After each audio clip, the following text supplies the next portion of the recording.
and the one-time setup fee is non-refundable once paid. They also reserve the right to adjust or change this setup fee at their discretion. I'm sorry.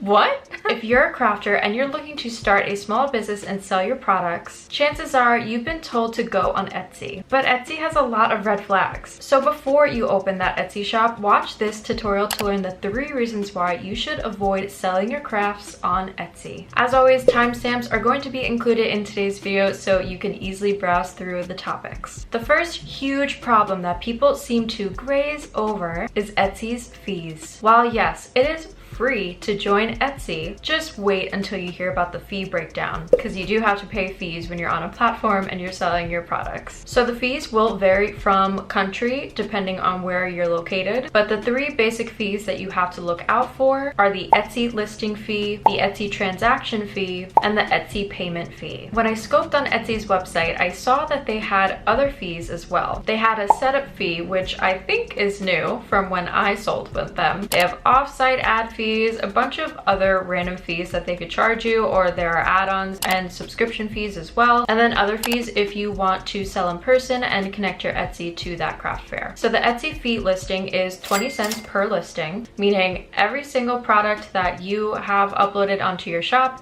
that is 20 cents per product. And then there's the Etsy transaction fee. This is 6.5% of the total sale. So it could be 6.5% of $58, it could be 6.5% of $2. That will vary depending on the price of your product. And then the Etsy payment fee ranges from about 3 to 4%. But the processing fee is also 3 to 4% plus 25 cents. Now what I found interesting is that they had this setup fee that I mentioned earlier. It says on their exact website that you may be required to open a one-time setup fee of $15 or the converted equivalent. It'll be processed once your shop is open, and the one-time setup fee is non-refundable once paid. They also reserve the right to adjust or change this setup fee at their discretion, meaning they can change it from literally $15 to, I don't know, $1,000. I'm sorry.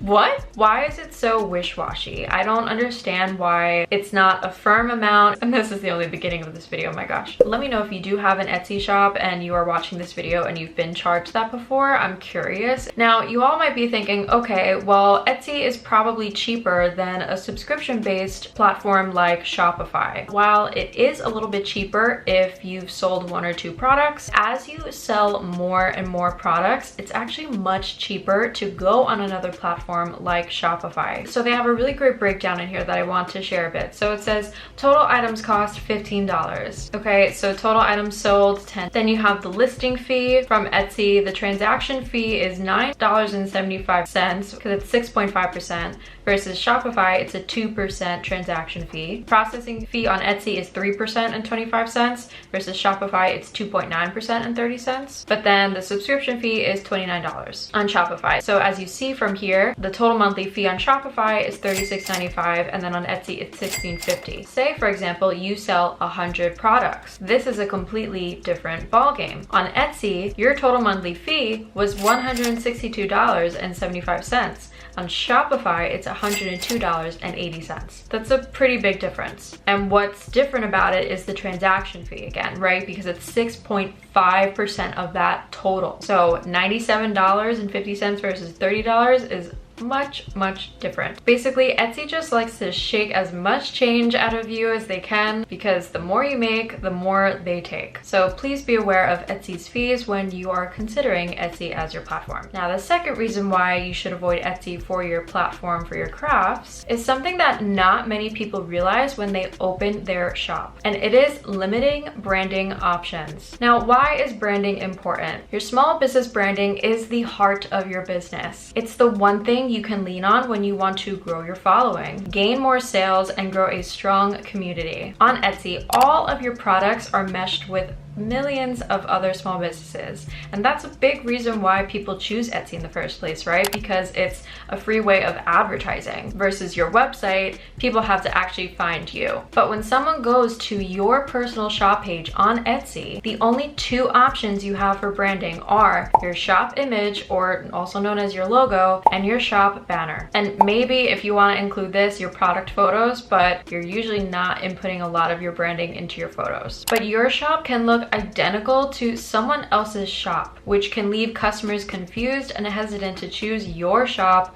over someone else's. And do you want to know the most frustrating thing that Etsy does on your personal page? Someone can be on your small business profile, and if they scroll down, they leave a small section for other products by you. But then underneath that, they directly promote other small businesses in not one, but 2 columns. Let me repeat, this is on your product page. This is a smart business decision on Etsy's behalf, and it does help the customer, but it does not look out for you or help you as the small business owner. This is not to put any hate on other small businesses. It's great that they promote other businesses. However, I think they should maybe change it so that way on your personal page, it's just your stuff. I don't know. I don't make the rules here. Etsy does. The third and last huge problem that you absolutely need to know if you're considering Etsy as your platform is Etsy having all of the control. They own you. You don't own them. You have limited control over your own small business while you're on Etsy. The small business you legally registered and took the time to build. Now, why is that? Well, did you know that they can shut down your shop at any point and not give you an email about it, not tell you why they did it, say bye to your funds, say bye to your customers? Let me share a story with you. There's a story of a woman who had an Etsy shop, and she was so excited to finally be on Etsy. She woke up one day to log into her account and saw her Etsy shop was deactivated. She couldn't log into her account. She couldn't access any of her products. She then emailed Etsy, called Etsy multiple times, only to be talked in circles by people who couldn't even pull up her own account and tell her why her shop was deactivated or how this happened. Then 3 months later,